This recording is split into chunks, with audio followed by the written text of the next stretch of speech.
My name is Haley Fernandez. I am a current United States University student here. I am presenting on a 78-year-old Caucasian male whose date of birth is March 14th, 1947. He has Medicare for insurance and he is accompanied with his daughter, but he is a reliable historian. So his chief complaint is shortness of breath with bilateral ankle swelling. For his case presentation, he is a 78-year-old male with a history of hypertension, CHF, and hyperlipidemia, presenting for 1 week of bilateral ankle swelling and shortness of breath. He does note some dyspnea with exertion, especially with short distances, but it is relieved by rest. He does also note that he has had some orthopnea at night with needing 1 to 2 pillows to help sleep, but denies having gasping for air or waking up at night. He has been compliant with his medication regimen. He does note a 3 to 4 weight gain, but denies any dizziness, syncope, chest pain, or palpitations. Otherwise, he did note that he's had some increase in sodium in his diet. Otherwise, has felt like he didn't need an ER or an urgent care visit until today. His medical history does include hypertension, hyperlipidemia, and CHF.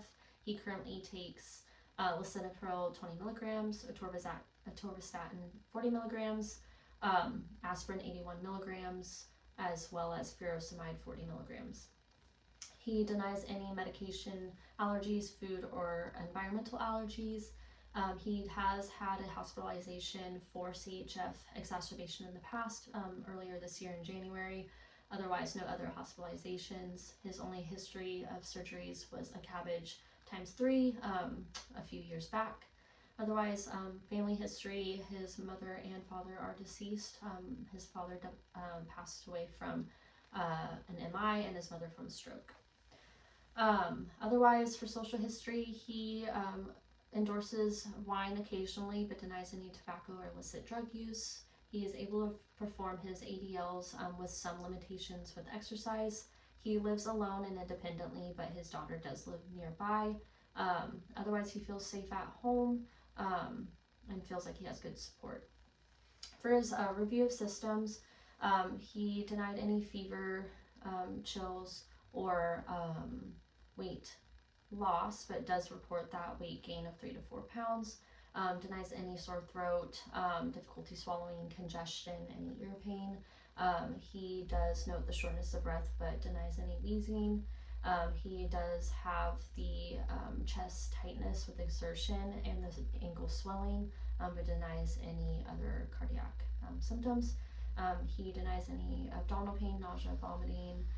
He notes that he has the bilateral ankle swelling, but denies any trouble walking or joint pain. Otherwise, he denies any heat or cold intolerance, and for his skin, he felt like it was more dry and tight on the bottom of his legs. Otherwise, normal. He does, for his vital signs, we reviewed them, and his blood pressure was 150/86.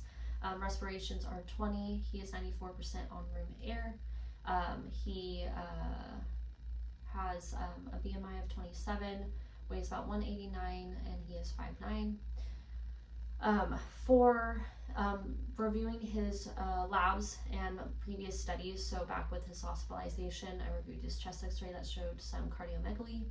He had a BNP that was slightly elevated at 650, otherwise a normal CMP. On his review, on his physical exam, he is an elderly male in no acute distress, sitting comfortably and talking to me with speech clear. He was ANO ×4. He had some mild JVD noted. Otherwise, he had no lymphadenopathy. His coloration was warm pink and dry. The only thing noted for skin changes were bilateral leg taut. His skin was taut.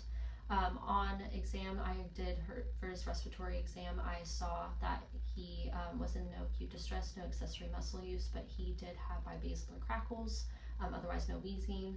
On his cardiac exam, he did have an additional S3 sound, otherwise regular rate and rhythm.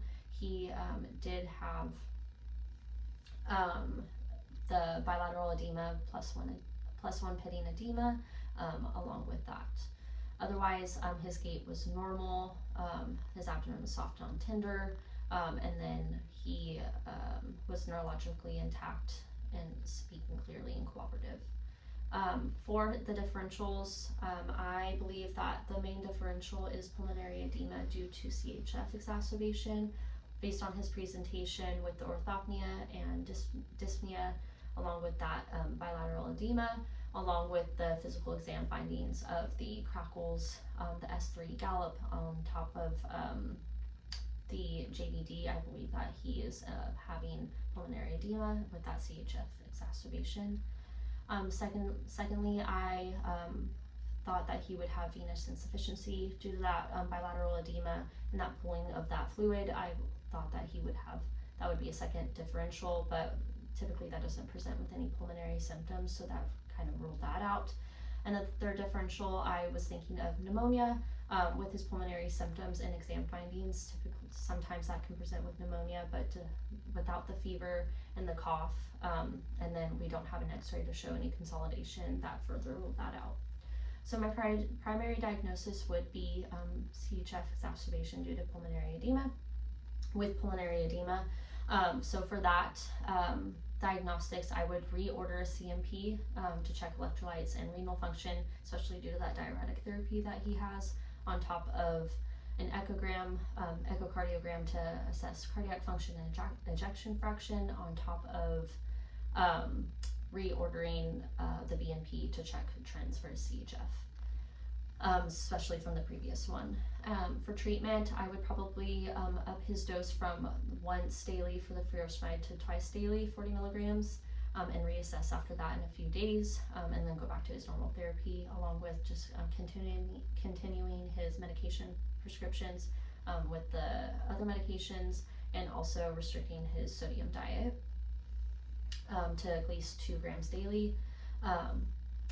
For patient education, I would really encourage to,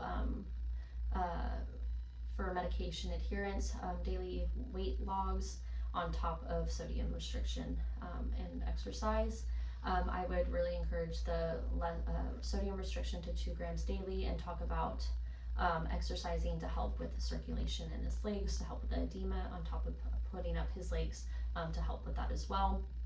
With the medications, understanding with having a medication adherence along with all the other diet and exercise, looking at return precautions for the ER, especially worsening symptoms such as worsening shortness of breath, cardiac symptoms along with it, including the syncope and the dizziness and neurological symptoms, and when to come back and go to the ER.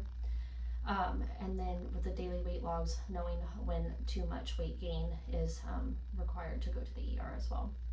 For follow-up, I would want to follow up in 3 days via telehealth to help see if that increase in the diuretic improved in his symptoms or not. I would want to follow up in 1 week in office to reassess his labs that he had hopefully gotten during that 1 week, to reassess his electrolyte function, renal function, and that BNP, to see if he is required to have more interventions or go to the ER. Along with that, I would want to follow up in 3 months, especially if he received that echo, to reassess his cardiac function and see if we need to further evaluate and intervene in that way. Otherwise, that is my patient. Thank you.